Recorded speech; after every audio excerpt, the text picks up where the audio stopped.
thou wilt find a solace there.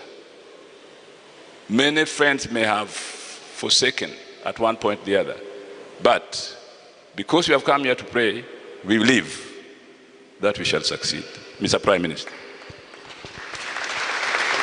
Yeah. The Bishop and the General of the Clergy, fellow Christians, God is good, and all the times. Wow.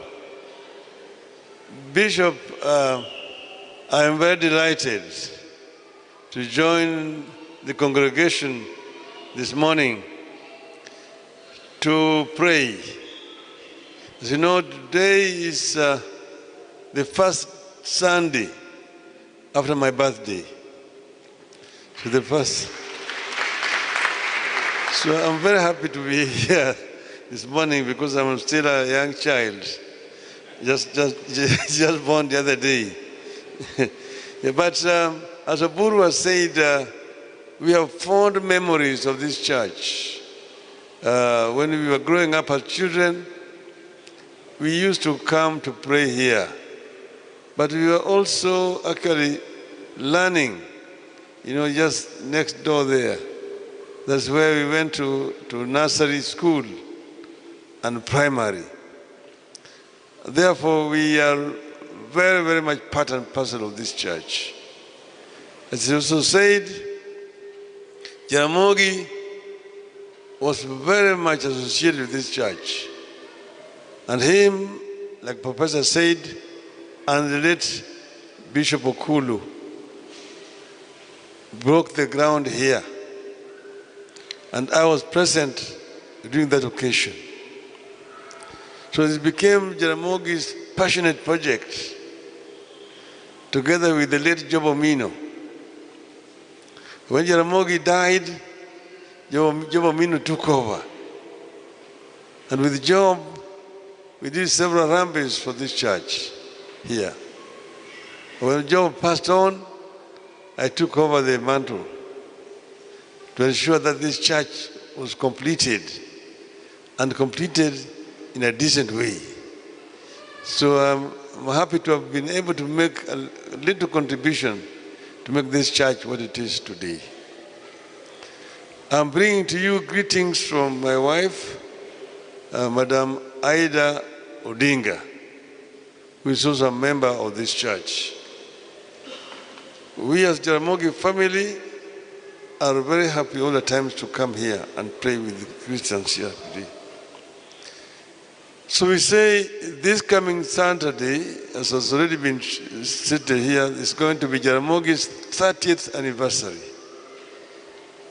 And we say that before we go to our Papa Memorial Hall for other functions, we'll start the function here with a prayer from 10 o'clock on Saturday. And everybody is invited. Now, I don't want to make a speech in the church. It is very, very unwelcome to make political speeches in the church. But church and politics are intertwined, like two mating dogs. As you know, the first politician was Jesus. And Jesus gave very many remarks which can be interpreted to be political remarks. But today we have learned also that it was not only Zacchaeus who was the tax collector. We have also learned about Matthews. Matthews here was also another tax collector. There's nothing wrong in collecting taxes. What is wrong is embezzling taxes which have been collected. And then if those taxes are punitive, then it is wrong, because the people can no longer tolerate them.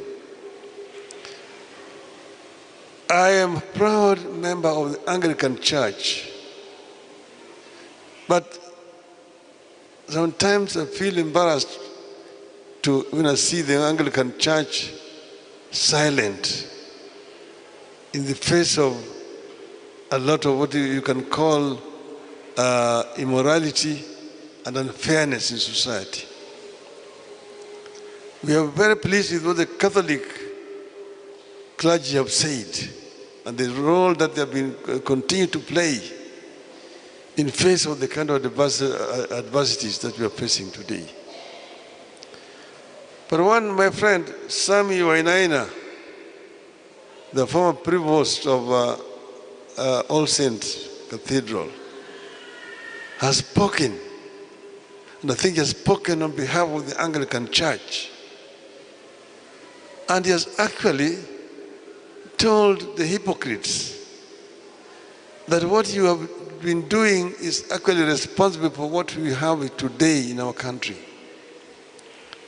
When you praise people and push them to the levels of saints, that they are true Christians, you're actually elevating them to the levels where they think that they are completely untouchable.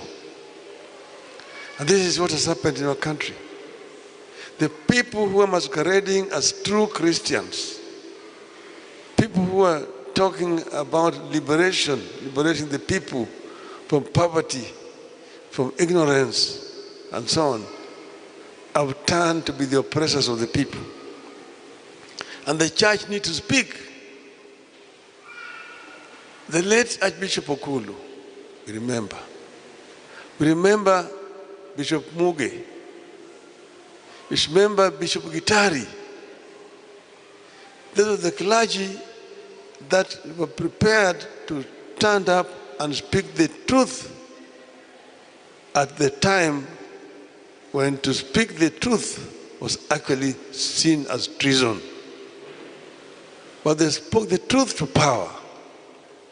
So we want the church to speak the truth to power and to tell those who are in power today, the people are hurting. The people are hurting. They don't seem to know, to understand.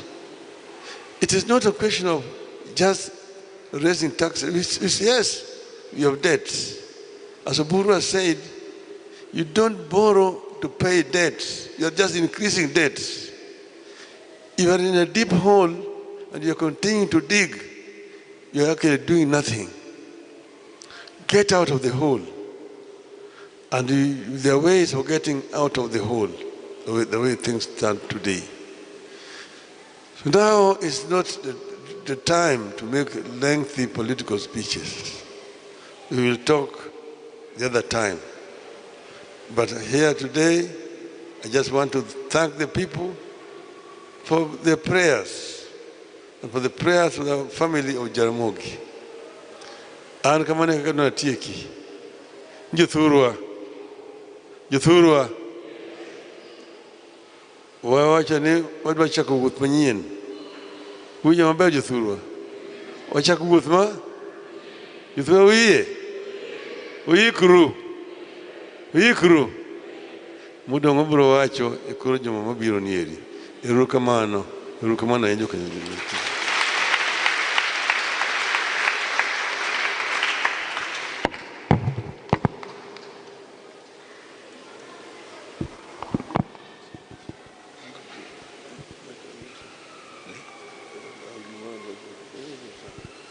It's okay.